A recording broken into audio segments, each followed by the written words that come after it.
So I made it to the Philippines. Now, for those of you that have been following me for a while, you know that I've been living in England for 12 years. Originally from Australia, I'm a world traveler.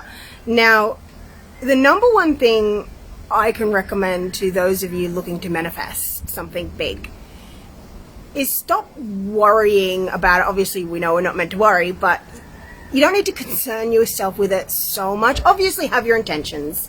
Set your intentions, know what you want. But the number one thing is to focus on your emotional health, is to focus on how tense and tight is your body. How triggered do you get? How often do you get in a snappy, cranky mood? How often do you get in a judgmental space? How often are you blaming others, the world, the government for what's happening in your life?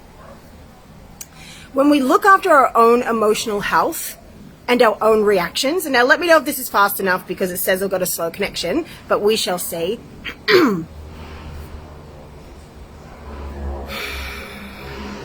When you learn how to look after your own emotional health as the majority of the thing that you do, rather than just something you do every now and then and you say you don't have time for it because you're too rushed. Well, if you don't have time, you need this even more. Like, have you heard of this saying? I'm sure you have, which is, meditate 20 minutes every day. If you don't have time to meditate for an hour. Well, it's the same with your emotional health, because time is a construct that runs through people. And people say time doesn't exist, and in a big way it doesn't. But obviously it does to a point, except that it can be sped up and slowed down through our commands, our perception, our programs, through what we believe and how we're feeling. The more we're rushed internally on the inside, and especially the more that we are saying, I don't have time, I don't have time, I don't have time, you are compressing time so it goes quicker. You have to be willing to sacrifice something.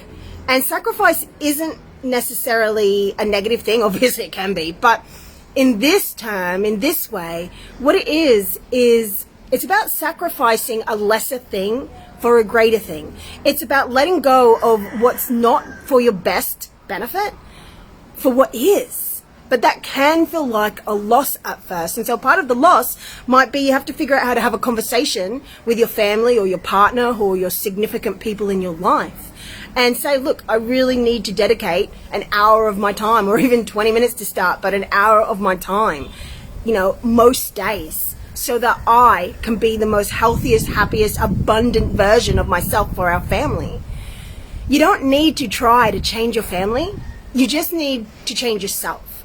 Look at where you're judging them for not changing. Look at where you feel rushed for time, depleted of energy, where you are judging what's going on, and where, this is the big one, where you say, I'll be happy when. So for me, it was always, I'll be happy when I'll live in a tropical country. I'll be happy when I'm thin again.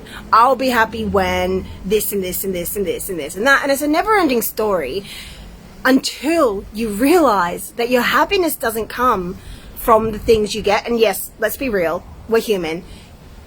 Being somewhere like here in the Philippines, it makes my heart sing. Like, it is even better than I expected, or I knew it would be great, but to actually be here, to be able to swim in the tropical ocean every day, which is just a 50-second walk just down there from our house. It's like literally just a 50-second walk at the end of the little alley here.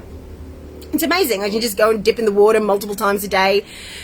But when I was tortured by the fact that, oh my God, I don't have it, England is cold, I was really allergic to the cold, and say hi as you're here, welcome everyone. I was so, literally, my body absorbs temperature, so I'm sort of like a lizard. I actually get really cold. I get really, really cold in my body, and I had to learn how to be okay. Actually, I had to learn how to separate my happiness from being cold. So it wasn't until I learned how to be okay being cold and not instantly feel unhappy being cold that then I could start handling being in the cold. And that was due to a very interesting spiritual experience, by the way. But it really is all about separating your need for the thing, I won't be happy until, I can't be happy unless, so that you basically filled up with the love for life without having what you want. Hello.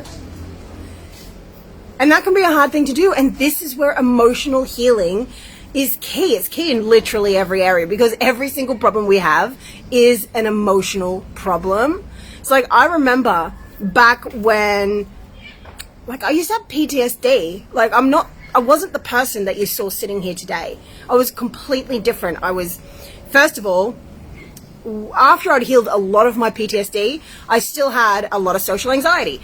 And that's, see, everything heals in stages. It's not just like you do a healing and then, boom, you're like this enlightened angel on a cloud. It actually does take stages where you're like, oh my God, I feel so much better now. Oh, I can actually look people in the eyes now without, tremoring. Oh, I can this and this and that. Oh, look, I'm not spacking out and having freak attacks now. But maybe then you're still feeling a little bit tight in your body at the idea of, for instance, going on camera. And I used to freeze up when I went on camera, right? It took me years to be able to do this. And it was trying to do the scary thing, combining it, or let's say alternating it then with the emotional healing work, with energy alchemy, EFT tapping. But what I do, it took me years and years to name it. I do a dynamic type of EFT tapping. I use breath work. I really make sure it's a very somatic experience, because the trauma that we hold, and trauma is just any negative mood that you have, really, like any crankiness that gets stuck in your body, the parts of you that judge, the parts of you where things don't work out, there's a trauma behind it. Now remember, trauma, let's sound here. Oh, here he is. Hello. Trauma isn't what happened to you. It's the trapped negative energy in your body. Here's my husband. Here, come out behind us. Here he is, man of the hour. Da da da. Oi, oi. Hello, darling. How you doing? Aren't you gorgeous? This is my husband of 12 years. We met on a beach in Thailand, well, in a bar by the beach, at a bar named Eden, while we were dancing, didn't we, babe? Oh, yeah. Yeah, it was good. It was good. It was very impressive. You had a very impressive forehead and hair, my love. No, you lost my forehead. Yes. It just, all I could see was this like bouncing blonde hair and forehead amongst everybody else, not caring, loving life and enjoying herself. And I thought, yeah. She's the one. Didn't take long to make a decision. You actually did think in your head, that's my wife, didn't you? Well, you ticked every box. You ticked every single box. And it was like, well, I asked for this and you're here and Here we everything are. I wanted. And so here you go. I like the hand movements you did.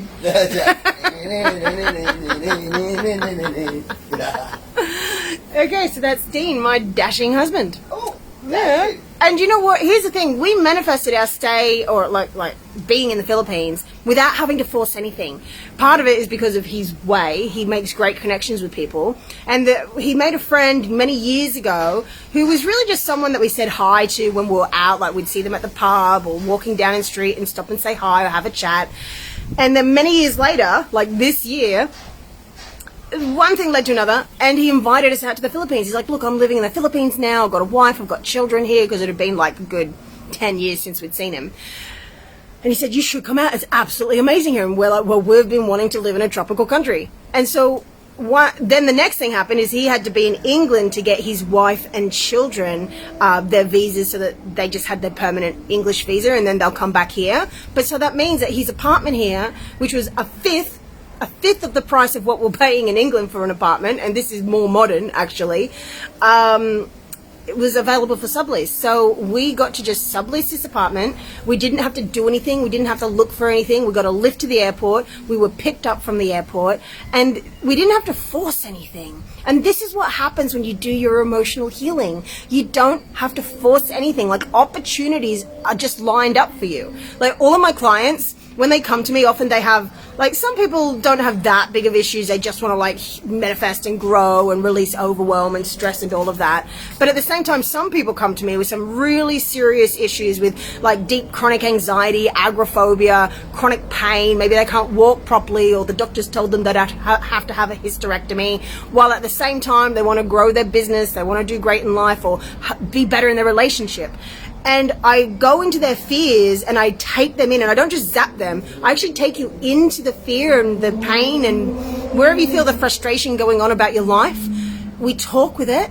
we transmute it, and we turn these parts of you into confidence, into light, into love, which is the Christ mind.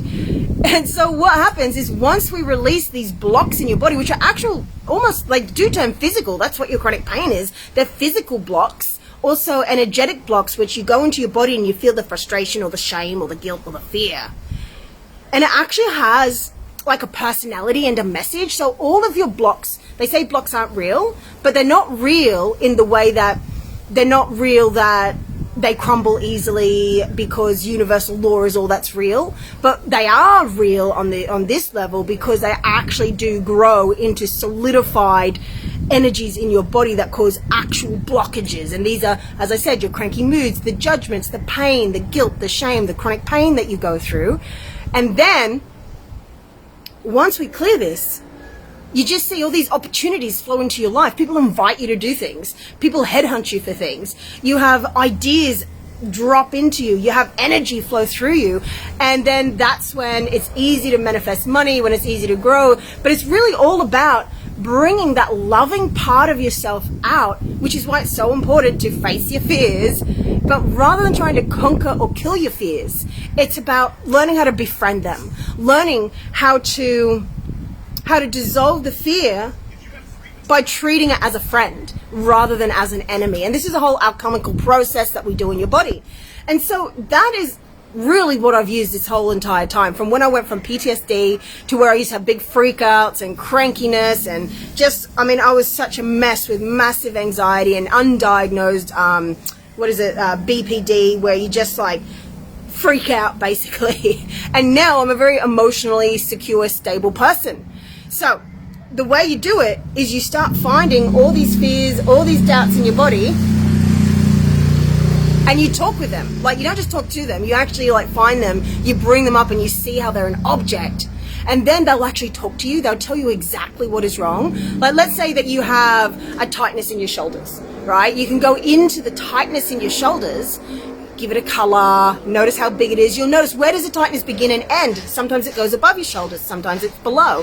And you find the exact spot where it is. And then as you feel it, you can start talking to it. You can start saying to this fear, to this tightness in your shoulders, for instance, literally, like, oh, what are you scared of? Or what's wrong? And if you listen and don't try to think, because thoughts are automatic, it is just solidified thought form, and it will pop up and it will tell you exactly what is wrong, exactly why you have this tension in your shoulders, in your head, in your feet, wherever it is. And then you can ask it, what does it need to feel better? And it will literally tell you. Your body is all fully designed to tell you exactly what it is that you need to do to heal. And that's what I run my clients through. That's what I've been ran through. That's what I've done since, when was it? 16 years ago now I began. 16 years ago, I began this energy healing. We have a friend coming to come pick us up, so just seeing where he is. Yeah, 16 years ago when I began energy healing, I was a mess. I had severe PTSD, and every single time that I did emotional healing, I would massively cry and scream and release because I was so traumatized. But very quickly, and then continuously over time, I just kept getting more calm, more present, more loving, more able to get out of triggers. I used to get stuck in triggers, well, for months, and then for weeks, and then for days, and then for hours. And now I can usually get out of them. Usually they don't even happen, but when they do happen, I can usually get out of them within a few minutes, if not seconds. It's about being able to sit with them and realize that these triggered parts of you are wounded parts of you that are not being rational, where you're just blaming the other, and learning how to take responsibility and say, okay, well, how did I cause this? How am I a part of this? And it doesn't excuse the other person's behavior necessarily, but when you can say no from a place of compassion, and if you know someone's toxic, you have them out of your life, but you can do it while feeling compassion or neutrality instead of like anger and judgment and resentment. Well, this is when you're more Christ-minded. This is when you're coming from the loving place. So, I feel like our friend's going to be here soon, so I'm going to sign off. Thank you for those of you that are here. Please share this to get the word out, and I'm sure I'll be back soon with some more spiritual success classes. I'm Kai Clifford. Oh, this is my husband. Yep. That's Steve. Bye.